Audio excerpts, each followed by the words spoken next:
Beautiful people, it's me, Pamela, on my YouTube.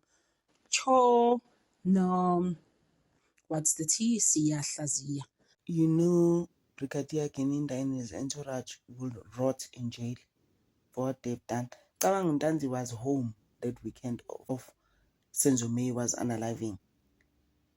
Enza umsebenzi for his child that had passed on. And then Brigadier Geninda comes and arrests him. Oh, they will never see the day in light those people. What they've done here, Mujano. That name comes out every time, guys. Asu Mujano knows nothing about me. Kushu dance. Yo, guys, they're gonna pay labantu laba. In the long run, eventually, they will have to answer. And Untanze said it, you'll have to answer to God for what you've done to me. I to advocate, but yeah, stop threatening me. Imagine. Already the first day after Ubalo is trying to crack Ndanzi, and it did not work, almost 2 months. First day of attorney Sipho Ramusibile trying to clarify some things around Ndanzi's situation. He did so well. Outstanding. I'm just like Tata Ramusibile. In the end, when Baloyi was just about to finish, he goes on like, case number 3 was calling accused number 4. Then she was like, and then Tanzo was fed up. Hey, in the end, with Advocate Baloyi, he was actually tired. Baloyi is giving, guys. Yes, I've never seen anyone like Baloyi in my whole life, actually. Now that Ramusipili is asking Untanzi, why are you questioning the bank statement? And then Untanzi is like, the reason why you question a bank statement, you know how it is when you are paid, it will say that Sebanye gold, But Baloyi's statement, guys, that's fabricated, cooked, manufactured, I don't know from where. Who did he pay in that bank? Like crazy things like that. The capital statement doesn't say guys. Let me just explain something to you guys. For example, you see with YouTube, Google, it says Google paid you when the statement comes. I mean, when the money notification comes on the 25th, because they pay on the 25th point. And then you talk about, but any I know YouTube or Google or AdSense paid me. No, guys, there's nothing like that. Google. So Ntanzi, this is exactly what he expected as well. Sibanye gold. Parageko. Baloyi, guys, I just don't know what to do with Baloyi, to be honest with you. Great description of why you took the leaves. Isizathu esibhaliwe-ke laphayana ukuthi-ke kwakungani uze uthathe la malanga lana-ke angakhokhelwa ukuthi-ke ukuthi wawuyobhekana-ke ney'nkinga zakho, personal problems. Ingabe yindlela ekuyiyona ababhala kahle uma bebhala njalo ukuthi-ke wawuyobhekana ney'nkinga zakho? Ababhalanga kahle. It was not an accurate recording. And would you regard the 2 ceremonies that you were holding or were going to hold as personal problems? Imisebenzi le emibili owawuyihambela wena uma ungayichaza ngokuthi-ke kwakuhambela iy'nkinga zakho. No, hence I am saying that it was not recorded correctly. Now, the state posited to you that these leave days coincide with the period within which Mr. Meyiwa was murdered. What is your comment to that? Manje-ke umbuso noma-ke umshushisi abakushilo kuwena ukuthi-ke la malanga lana-ke owawathatha-ke angakhokhelwa ukuthi-ke amalanga ashayisana-ke nokubulawa kwakhe umnumzane uSenzo Meyiwa. Uthini wena kulokho? No, that's not true. Mina ngisengxenye yokufoka Senzo. I'm not a part of Senzo's death. Ngoba namanje ukube ngibulala uSenzo mhlawumbe ubhuti wakhe ngoba uhleli la urusisi wakhe asho ukuthi inkosi enkantolo ngiyabonga ukungibophela igebengu. Manje azange ngibulala uSenzo.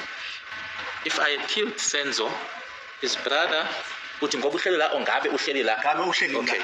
His brother or his sister would have been sitting here and saying, "My Lord, thank you for having arrested the thugs for me or on my behalf."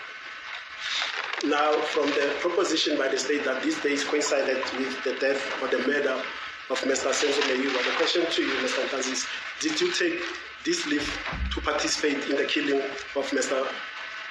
Senzo Meyiwa? Ngoba ke umshushisi noma ke abashushisi noma ke umbuso uthi ke lamalanga lana ke ashayisana nokushona kwakhe uSenzo Meyiwa. Umbuzo ke yilo, ingabe lamalanga lana ke 27 kuyofika nge-31 October 2014 wawathatha ngenjongo noma ngenhloso yokuhamba uyobulala uSenzo Meyiwa? Cha. No. Namanje ngiyaphinda because azange ngibulale uSenzo. I still repeat, my lord, I never killed Senzo Meyiwa. Now let's touch on this one. The state referred you to the evidence of Mr. Mohani, in which Mohani stated that he booked you to the boardroom on the 17th of June 2020 at the Pretoria North SAPS because he wanted to interview you, because amongst the Senzo Meyiwa case, you had several cases against you that he wanted to interview you about. Umbuso lana ke uke wakubuza ke ngazo i-17 zika June 2020 ngifakazi bakhe ke uMohane ukuthi ke ngazo i-17 zika June Mohane 2020 uMohane ke wakhambisa ke naya ke e-boardroom ngoba ke kwakuyona lona icala kaSenzo Meyiwa. Ngaphandle kwalokho icala kaSenzo Meyiwa kwakunamanye futhi amacala awayefisa ukuthi akubuze ngawo.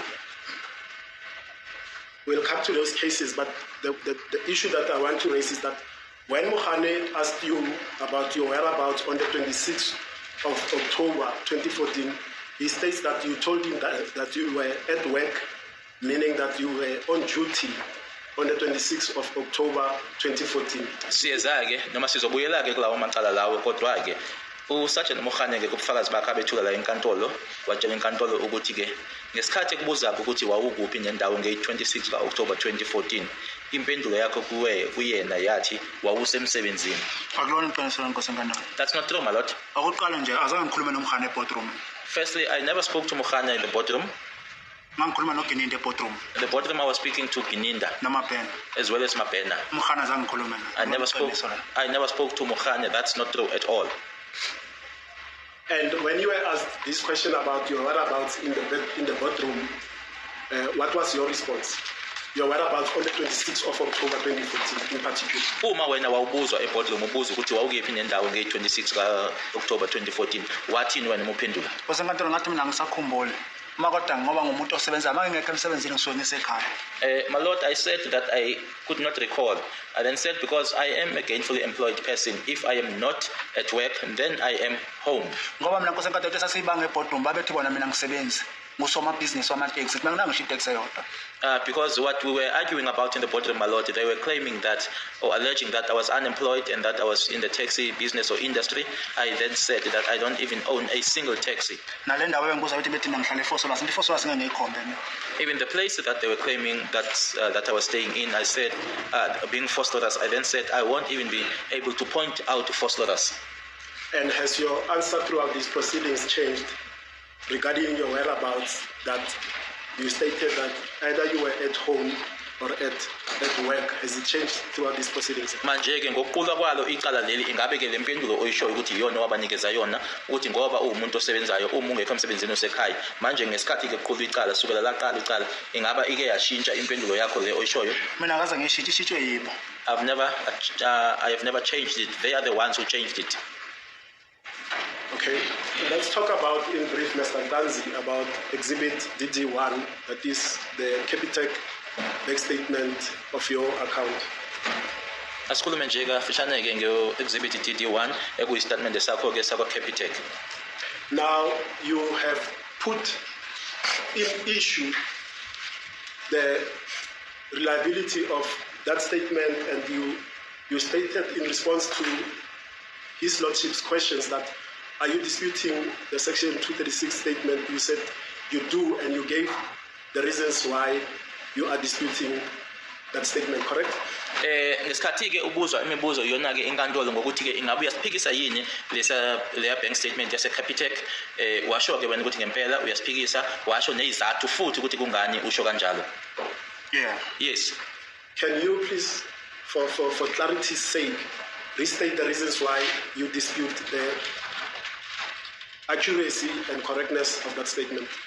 Ungaphinde nje nje uchaza nje noma ke ucacisa ke mhlawumbe la engazwakala khona ke uphinde izathu lezo oyishilo noma owawuyishilo ukuthi kungani usiphikisa lesa statement sasebank.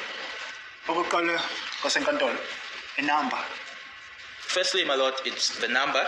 060 registered bank le Capitec. 060 is not registered at Capitec Bank, my lord.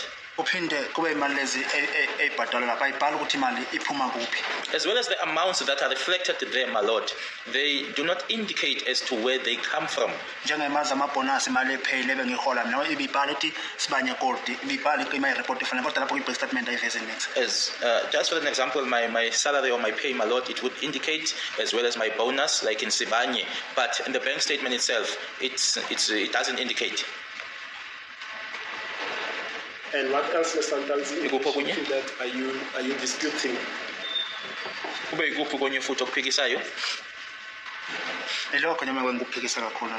That is what I'm disputing the most, my lord. And regarding the 8690 number that you said is not registered with Capitec, with which bank was this 8690? 68 number, so 6890, thank you, Mr. Jonas. 6890 number registered with. Inamba lena u6890 nanjengoba usho ukuthi ke ayibhalisiwe ku Capitec ibhaliswe kuliphi ibhangi? Standard Bank. Okay. And those absent transactions, how do they matter to you in relation to your movement for the period that you were on leave, the 27th to the 31st of October 2014? Manje ke lokho kungekho lapha yana ke phecelezi ke lama transaction angekho lapha yana ku statement.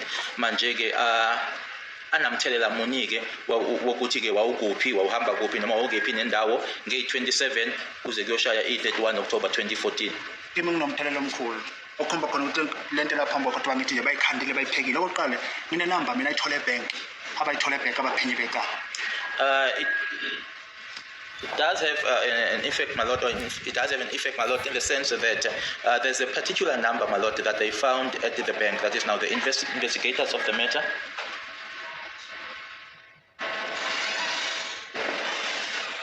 Yebo. Inamba labayithole ebank abayithathanga bayilethe kodwa iye ifike yabakhomba ukuthi lo muntu wayengekho egoli wayeseKZN uma kwenzeka isikenene. The number, my lord, that they were provided with at the bank, they did not bring that number to court because that number indicated to them that this person was not in Gauteng by that time, but this person was in KZN. Ingakho nje bethatha inamba yami ka2018 bedeka 2014 bezoqambela icourt amanga. Hence they took a 2018 number, my lord, and came to court and claimed that it was a 2014 number and came to tell lies to the court. Now, did you authorize any person to effect a change on the registered cell number with Capitec Bank? Ukhona yini umuntu owamgunyazisa noma ke owamnikeza ke imvume noma ilungelo ukuthi ke ashintshe inamba le yawena othi ikwabhaliswe yona eCapitec? Cha mina akekho umuntu angamthuma khona. I know, my lord, there's no one that I sent there.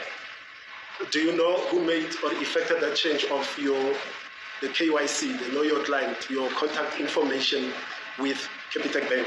Ingabe uyazini ukuthi ubani ke manje owashintsha ke leyo mniningwane sikhuluma ngayo ke inamba ukuthi ubani wayishintsha ke leyo number leyo eCapitec? Cha angazi. No, I don't know. Okay.